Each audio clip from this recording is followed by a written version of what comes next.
एक बार एक बहुत बड़ा नेता एक साधु के छोटे से कमरे में गया। वह साधु के बारे में बहुत सुना था, तो उसके मन में आया कि मैं एक बार जा करके देखता हूँ कि लोग उसकी इतनी तारीफ क्यों करते हैं। जब वह उस आश्रम में गया तो वहाँ पर एक छोटा सा कमरा था, जहाँ पर एक कालीन बिछा हुआ था। वहाँ पर कुछ लोग नीचे बैठे हुए थे और साधु जी सामने बैठे हुए थे। कोई सवाल जवाब चल रहा था। वह नेता उस आश्रम में आया और उस नेता के साथ में 4 बॉडीगार्ड भी थे और उसकी यह आदत थी कि जहाँ पर भी वह जाता था लोग अपनी जगह से खड़े हो जाते थे और उसकी तरफ देखते थे, हाथ जोड़ते थे और सर झुकाते थे। लेकिन यहाँ पर ऐसा कुछ भी नहीं हुआ। साधु व्यस्त होने के कारण उसकी तरफ देख तक नहीं रहा था। तभी नेता को लगा कि यह मेरी बेइज्जती है और वह इस बात से गुस्सा हो गया। नेता ने थोड़ा गुस्से में साधु की बात को बीच में काटते हुए कहा कि मैं आपसे कुछ कहना चाहता हूँ। साधु ने उसकी तरफ देखा और बोला, आप थोड़ी देर रुकिए, पहले इसके सवाल का जवाब दे दूं, उसके बाद मैं आपसे बात करता हूं। तब तक आप अगर चाहे तो आप बैठ सकते हैं। बस साधु का इतना कहने की ही देरी थी कि नेता का चेहरा गुस्से से लाल हो गया और फिर उसने अपना सारा गुस्सा उस साधु पर निकाल दिया।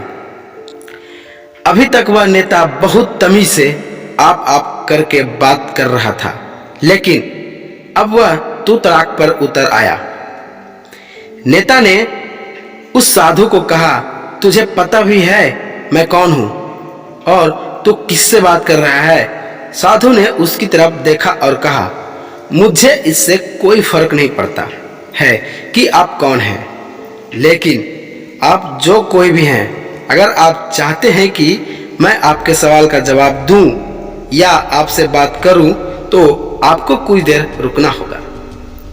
और साधु की यह कहते ही नेता गुस्से से पागल हो गया और वही सबके सामने चीखने चिल्लाने लगा, अब मैं तुझे तेरी असली औकात दिखाऊंगा। तूने मुझसे पंगा लेकर ठीक नहीं किया। तुझे पता भी है मैं तेरे बारे में क्या सोचता हूँ। साधु ने फिर से नेता की तरफ देखा और बड़े ही प्रेम से कहा कि मुझे इससे कोई फर्क नहीं पड़ता है कि आप मेरे बारे में क्या सोचते हैं। आप जो चाहे वो मेरे बारे में सोच सकते हैं। फिर नेता ने उससे कहा कि तू चाहे सुनना चाहता है या नहीं, लेकिन मैं तुझे यही सब के सामने बताऊंगा कि मैं तेरे बारे में क्या सोचता हूँ। तू कोई साधु नहीं है, तू एक बहुत ही घटिया इंसान है। तू ढोंगी है, पखंडी है और यहाँ पर जितने भी लोग बैठे हैं उन सबको बेवकूफ बना रहा है। तेरा बस एक ही मकसद है, इन लोगों को जेब में से जितना भी पैसा है वह सब तेरे पास में आ जाए। तू अपने फायदे के लिए इन लोगों का इस्तेमाल कर रहा है और अब मैं तुझे नहीं छोड़ने वाला हूं।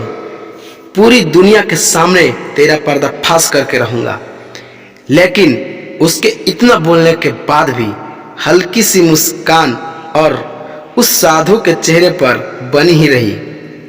यह देखकर वह और भी तिल मिला गया और उसने कहा कि बहुत हो गया, अब मैं यहाँ 1 मिनट भी नहीं रुकने वाला।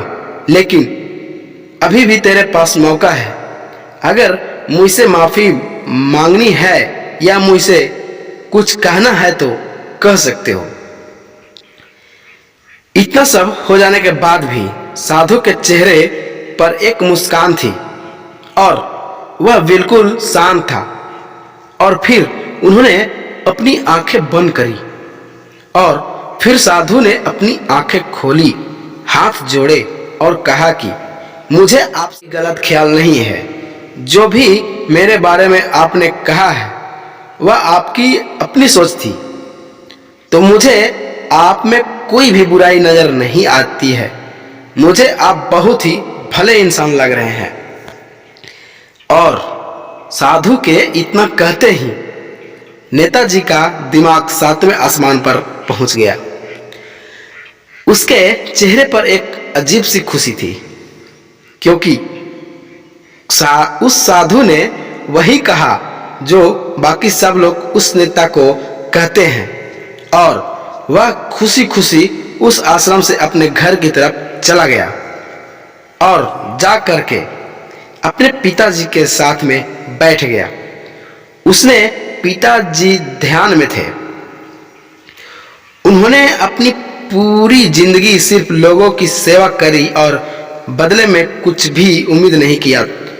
तो थोड़ी देर बाद जब उन्होंने अपने आंखें खोली और देखा अपने बेटे को अपने साथ बैठे हुए, तो उनके बेटे के चेहरे पर आज एक अजीब सी खुशी थी जो आज तक से पहले उन्होंने कभी नहीं देखी थी। फिर उसने एक एक करके सब कुछ बताया कि आज क्या हुआ, किस तरह से वह आश्रम गया और वहां पर क्या हुआ, उसने क्या कहा और साधु जी ने क्या कहा। जब उसके पिताजी ने पूरी बात सुनी तो थोड़ा सा मुस्कुराए और अपने बेटे को देख करके बोले कि उन्होंने तुम्हारी तारीफ नहीं करी, क्योंकि उन्होंने वह नहीं कहा कि जो तुम हो, उन्होंने वह कहा कि जो वह खुद है, और तुमने जो भी कुछ उनको कहा वो नहीं कहा कि जो वो है, बल्कि तुमने वह कहा जो तुम खुद हो। वही बात वेदों में भी कही गई है, यथा दृष्टि यथा सृष्टि। यह दुनिया तुम्हें वैसी नहीं दिखती जैसी यह दुनिया है, यह दुनिया वैसी दिखती है तुम्हें जैसे तुम खुद हो। जिसकी नजर जैसी है उसके लिए यह दुनिया वैसी ही है। तो अगर तुम अपनी दुनिया को बदलना चाहते हो तो उसका सिर्फ एक तरीका है, अपनी नजर को बदलो।